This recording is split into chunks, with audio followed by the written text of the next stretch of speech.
Hello friend, मैं रामकिशोर आप सबका एकेडमी ऑनलाइन क्लासेस में स्वागत करता हूं। दोस्तों, आप सबका हमारे चैनल में बहुत बहुत स्वागत है।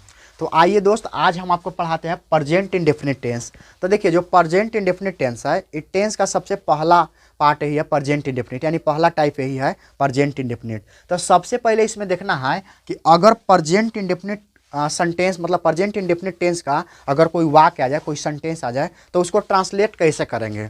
तो सबसे पहले तो इसको पहचानने आना चाहिए कि आखिर ये है प्रेजेंट इंडेफिनिट का कि नहीं है कि नहीं। सबसे पहले तो आपको पहचानने आना चाहिए, यानी कि इसका पहचान होना चाहिए।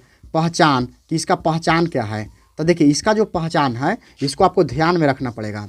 तो इसका जो पहचानने का जो नियम है ना, कहता है कि जिस हिंदी वाक्य क्रिया के अंत में या तो ता है लगा रहेगा, या तो ती है लगा रहेगा, ती है, या ते हैं लगा रहेगा, या तो हो सकता है ता हूँ लगा रहेगा, ता हूँ लगा रहेगा, या तो ती हूँ लगा रहेगा।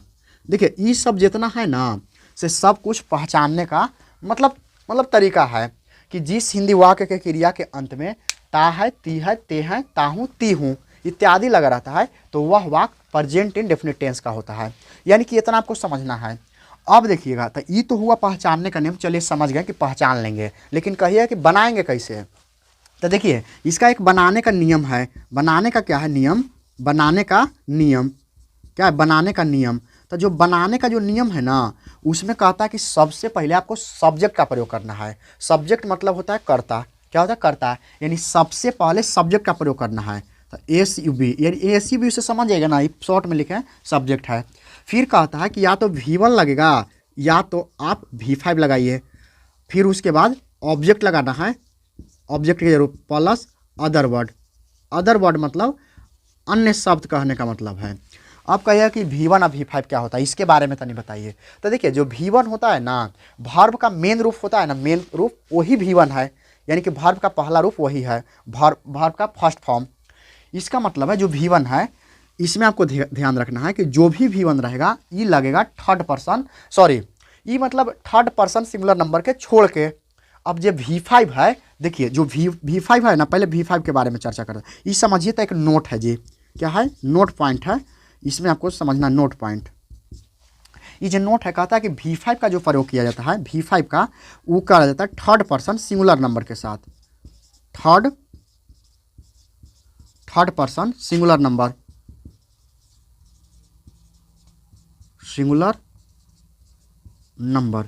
यानी कि देखिए, थर्ड पर्सन के अगर कोई भी सिंगुलर नंबर आ जाए तो उसके साथ किसका प्रयोग करना है? उसके साथ V5 का प्रयोग करना है, यानी कि वर्ब 5। आप कहें कि उसके अलावा कुछ भी आ जाए, यानी सेकंड पर्सन रहे, फर्स्ट पर्सन रहे, थर्ड पर्सन के प्लूरल आ जाए, तो उसके साथ क्या प्रयोग करना है?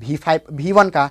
इसका मतलब खाली V5 को आपको समझना है कि V5 आएगा थर्ड पर्सन के सिंगुलर नंबर। अच्छा, ये कौन आएगा? सब्जेक्ट को देखना है। अगर सब्जेक्ट थर्ड पर्सन के सिंगुलर नंबर रहेगा तो उसके साथ V5 लगेगा। इसके अलावा कुछ भी आ जाए, सबके साथ क्या लगा देना है? V1 लगा देना है। ये थर्ड पर्सन सिंगुलर नंबर कहने का मतलब जिसके बारे में बातचीत किया जाए और संख्या में एक चीज़ हो, उसी को बोलते हैं थर्ड पर्सन सिंगुलर नंबर, है कि ना। पर्सन 3 प्रकार के होते हैं और नंबर 2 प्रकार के होते हैं। अगर आप वीडियो इस चैनल पर नए हैं तो आप प्लेलिस्ट में जाइएगा, वहाँ से आपको डिटेल में इसका मिल जाएगा।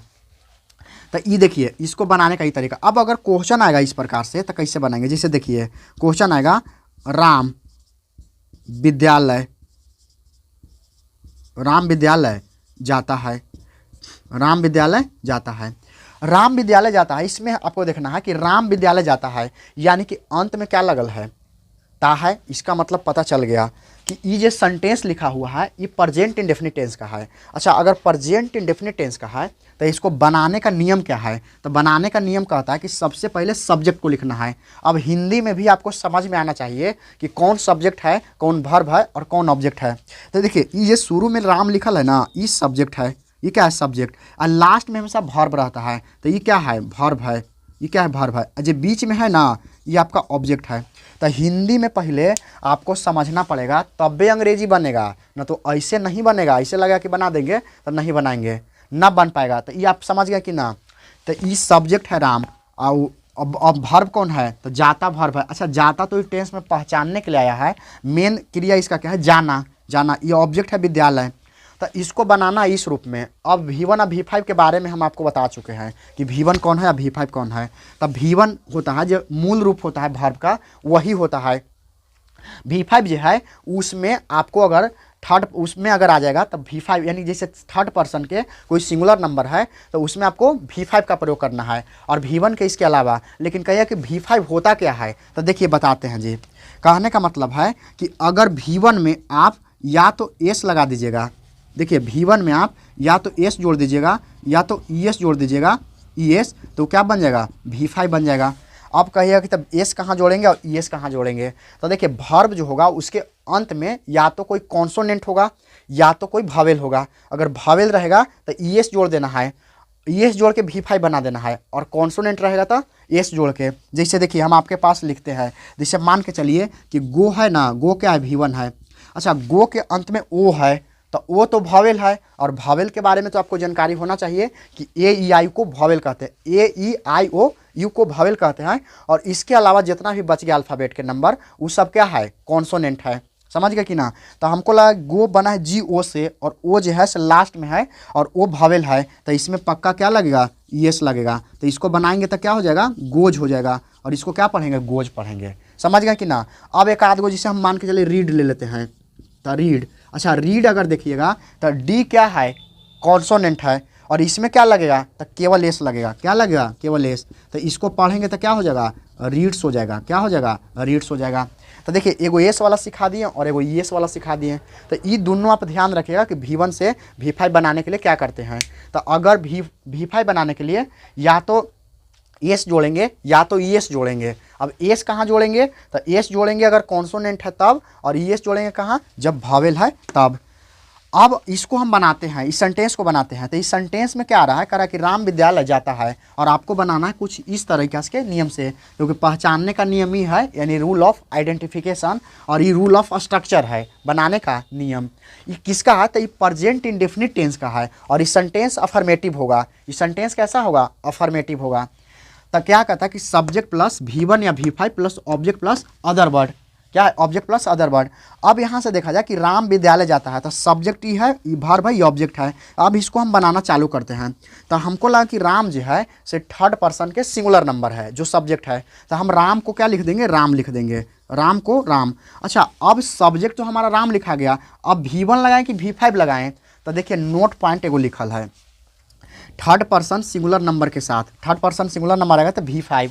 अच्छा, ये थर्ड पर्सन के सिंगुलर नंबर राम है। आपका ये क्या है, तो राम जो है, राम के बारे में हम लोग बातचीत कर रहे हैं, तो ये थर्ड पर्सन है। सिंगुलर इसलिए है क्योंकि संख्या में केवल राम अकेले है, इसीलिए सिंगुलर है। और इसके साथ आपको V5 लगाना है। अब अगर V5 लगाना तो वर्ब का पांचवा रूप यानी एस या ES वाला। तो अब देखिए जाना क्या होता है, जाना होता है गो, तो गो में आ रहा है क्या, ये अति वो आ रहा है तो ES लगा यानी गोज लगेगा। तो राम क्या हो जाएगा, V5 लगेगा एक में, तो राम गोज हो जाएगा, राम गोज टू स्कूल हो जाएगा। इसका बनावट है go to school, goes to school होगा, ये गोज लिखल है, राम गोज टू स्कूल यानी राम विद्यालय जाता है। तो इस प्रकार से आप बना लीजिएगा। समझ गए कि ना। अब एगो हम आपको बिना एस वाला बता देते हैं, बिना एस वाला कि उसमें अगर ना रहेगा तब क्या लगाएंगे। जैसे देखिए यहाँ तक दिखाई पड़ रहा है, कोई दिक्कत ना है, चले ठीक है, यहाँ तक आपको दिखाई पड़ रहा है। अब देखिए एग्जाम्पल एगो और लेते हैं। जैसे मान के चले कि इस प्रकार से रहेगा, आप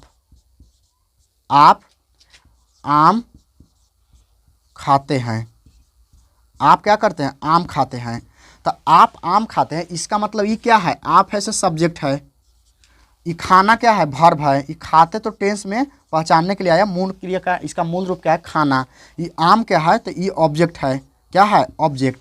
अब इसको बनाना इस नियम से। तो अब ध्यान से देखिएगा, आप जो है से यू होता है और ये सेकेंड पर्सन है, तो सेकेंड पर्सन में कंडीशन ना कि V5 लगाना है, केवल थर्ड पर्सन आएगा तब V5 लगाना है, उसके अलावा बिना V5 यानी V1 लगाना है। तो आप है, तो आपके क्या होगा, यू हो जाएगा, तो यू हो कर दिए, सब्जेक्ट के रूप में यू कर दिए। अब जैसी बने तो V1 की V5, तब V5 तो थर्ड पर्सन के सिंगुलर में लगता है, लेकिन यहाँ तो कोई थर्ड पर्सन के सिंगुलर ना है, सब क्या है, ये तो प्लुरल है। तो अब यहाँ जाएगा, यहाँ आपको V1 लगाना पड़ेगा। तो वर्ब का पहला रूप, तो खाना के क्या होता है, ईट होता है, तो यू ईट। अच्छा, उसके बाद ऑब्जेक्ट लगाना है, तो ऑब्जेक्ट क्या होगा, तो ऑब्जेक्ट होगा मैंगो, तो ईट ए मैंगो। तो इस प्रकार से ही बन गया। समझिए तो क्या हो गया, बन गया। और इसी प्रकार से आपको जितना भी सेंटेंस आएगा आप इसको बना सकते हैं। समझ गए कि ना। तो इसको आप रिवीजन करिएगा, जितना हो सके कोशिश करिएगा दोबारा पढ़ने का। और इस प्रकार से अगर आप बना लेते हैं तो प्रेजेंट इंडेफिनिट टेंस के अफर्मेटिव सेंटेंस आपको पूरा बनावे आ जाएगा। तो आप किताब से प्रैक्टिस भी कर सकते हैं। तो दोस्त आज के लिए इतना ही, फिर हम लोग मिलते हैं अगले वीडियो में। जय हिंद।